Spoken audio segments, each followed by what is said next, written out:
یہ آپ کو ایک بات اور معلوم ہونی چاہیے کہ مذاہب کے تاریخ کے مطالعے سے معلوم ہوتا ہے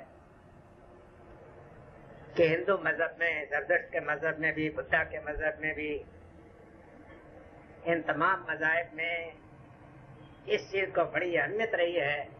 عبادت ریاضت کے مقاصد میں سے یہ چیز رہی ہے کہ غیب کا علم بچا سکے.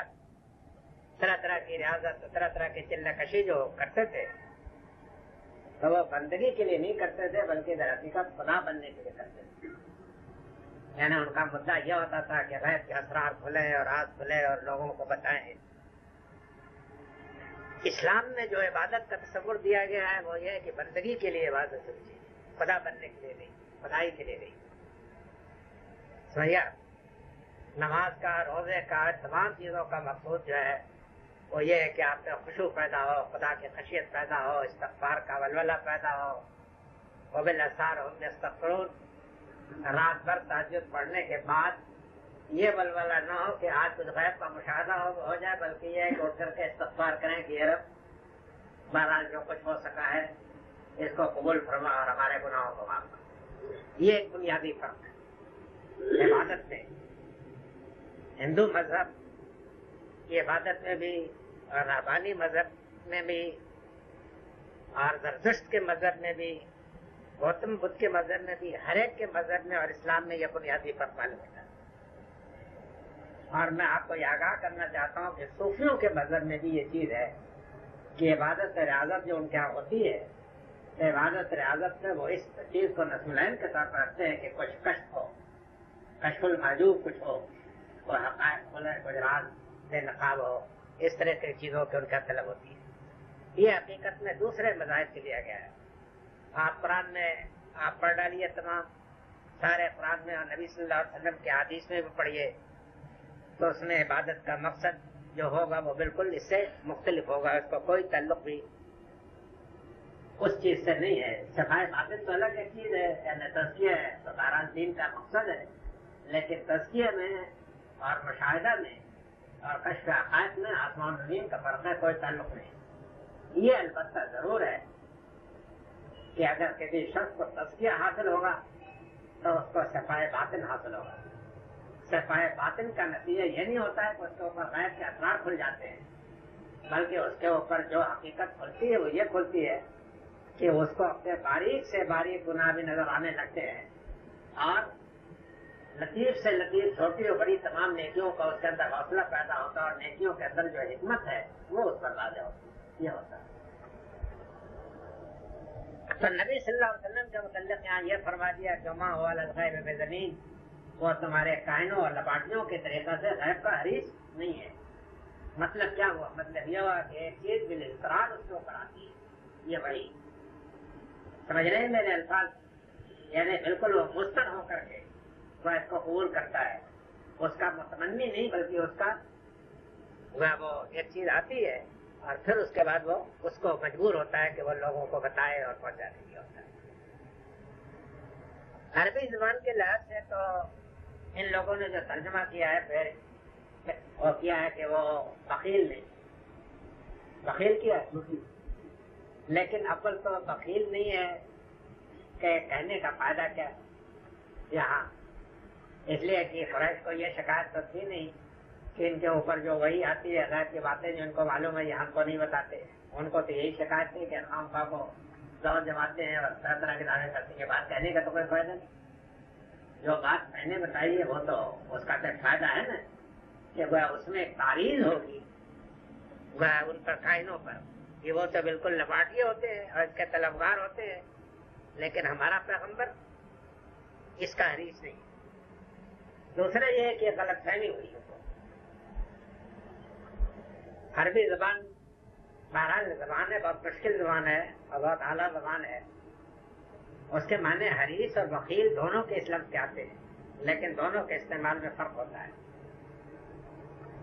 جب یہ حریص کے معنی میں آئے گا تو اللہ کے ساتھ آئے گا، اور جب یہ بخیل کے معنی میں آئے گا تو بے کے ساتھ آئے گا. یعنی یہ میرا تتبع ہے، سمجھ گیا؟ میرے تتبع میں یہ بات آئی ہے کہ عربیت میں اس کا استعمال ہوتا تو دونوں معنوں میں ہے، لیکن اللہ کے پاس جب آئے گا تو حریص کے معنی میں ہوگا. علی الغیب یہاں ہے نا, سمجھ گیا. اور جب بخیل کے معنی میں آئے گا تو وہ بے کے ساتھ آئے گا. یہ بے جو ہے اس بے کا اعتبار نہیں, اس لیے کہ یہ بے تو وہ ماں جو ہے کہ وجہ سے ہے. بہرحال عربی سیکھنی پڑتی ہے. دیکھ لیجیے کہ کتنا بڑا فرق ہو جاتا ہے ترجمہ میں. بخیل کا ترجمہ کر دیا, اللہ کو اس کا کوئی تک نہیں ہے, تو یہ عربی نہ جاننے کی وجہ سے ہے. وما ہو علی الغیب پہ زمین پر بے جو ہے یہ بے کا اعتبار نہیں ہے. یہ تو ماں کی وجہ سے ماں ایسا کے معنی میں ہے. آپ لوگ کہیں گے کہ اس نے مولویت یہاں نکال لی, لیکن واقعہ ہے کہ مولوی آپ لوگ نہ بنیں گے تو جو ترجمہ جی میں جائے گا وہ سب کر دے گا, اور آپ کہہ لیں گے کہ ہاں جی یہ بھی ہے. سمجھ گیا. یہ تو میں نہیں کہتا کہ آپ لوگ سب لوگ مولوی بنو. جن لوگوں نے ترجمہ کیا ہے وکیل کا, انہوں نے ترجمہ غلط کیا اور سب نے ہی کیا. سمجھ گیا. یہ عربیت کے خلاف ہے, بے موقع ہے. سمجھ گیا. جس نے بھی تفسیر میں کیا ہے یا غلط کیا ہے, اس کے غلط ہونے میں کوئی مجھے شبہ نہیں. وما ہو علی الغیب بضنین وما ہو بقول الشیطان الرجیم. اب بات قرآن مجید کا نظم جو ہوتا ہے وہ گریجول ڈیولپمنٹ ہوتا ہے, تدریجی انکشاف ہوتا ہے. یعنی اب بات کھل گئی کہ کیا بات کہنی تھی کریم سے. وہاں جو کہا تھا نا کہ انہ لقول رسول کریم, ایک باعزت فرستادے کا کلام ہے. اب وہ منفی اسلوب میں وہ بات کہہ دی کہ وما ہو بقول شیطان الرجیم, یہ کسی مردود شیطان کا سنگسار کردہ شیطان کا کلام نہیں. وہ مثبت پہلو سے تھی بات, اب وہ منفی پہلو سے. اب بات مکمل ہو گئی. یہاں یہ بات بھی سمجھ لیجیے کہ شیطان کو رجیم کیوں کہا جاتا ہے. کہتے تو ہم بھی ہیں اور ہر ایک کہتا ہے, لیکن رجیم کہنے کی وجہ کیا ہوتی ہے؟ رجیم کہنے کی وجہ یہی ہے کہ قرآن مجید میں یہ بات وضاحت کے ساتھ بیان ہوئی ہے, اور سورہ جن میں جنات نے خود بھی اعتراف کیا ہے کہ ہم جو غیب کی باتیں سننے کے لیے گھاٹ میں جا کر کے آسمانوں میں بیٹھا کرتے تھے, ٹھکانوں میں مقاعد للسمع میں, آپ جو وہاں پہنچنے کی کوشش کرے گا فاتحہ شہاب مبین, تو اس کے اوپر شہاب ثاقب کی مار پڑے گی. اس لیے کہ خداوند تعالیٰ نے یہ انتظام کر رکھا ہے کہ کوئی شیطان کوشش تو کرتے ہیں, لیکن کوئی شیطان جو ہے ان مراکز میں نہیں پہنچ سکتا کہ جہاں سے وہ غیب کی کوئی خبر اڑا سکے. پہنچنا طے نہیں ہوتی. اگر جاتا ہے تو پھر اس کے اوپر سنگ باری ہوتی ہے, اس کے اوپر آسمانی راکٹ پھینکے جاتے ہیں اور ان کو وہاں سے کھدیڑا جاتا ہے. سمجھ گئے آپ؟ یہ وجہ ہے شیطان کو رجیم کہنے کی. خدا کے ہاتھ سے وہ سنگسار کردہ ہے, ملعون ہے. سمجھ گئے؟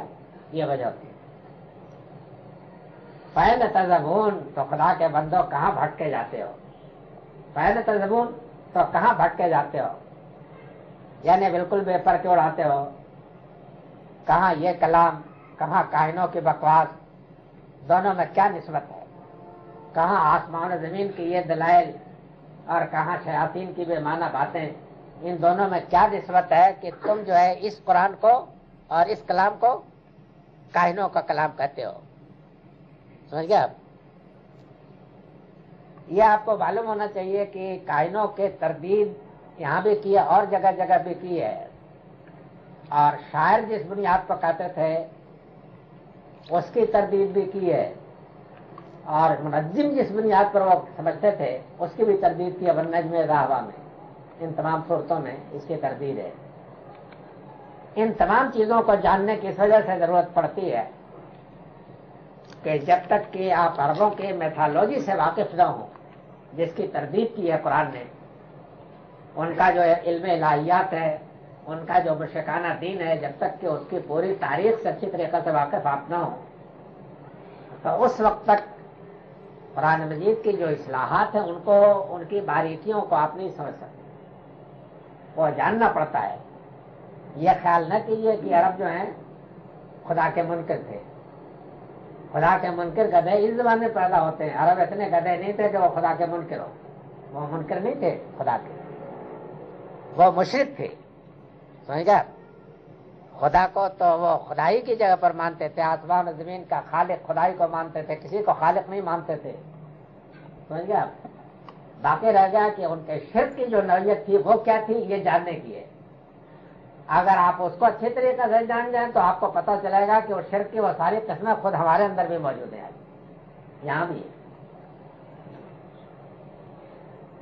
ان هو الا ذکر للعالمین، یاد رکھو کہ یہ صرف دنیا والوں کے لیے یاد دہانی ہے.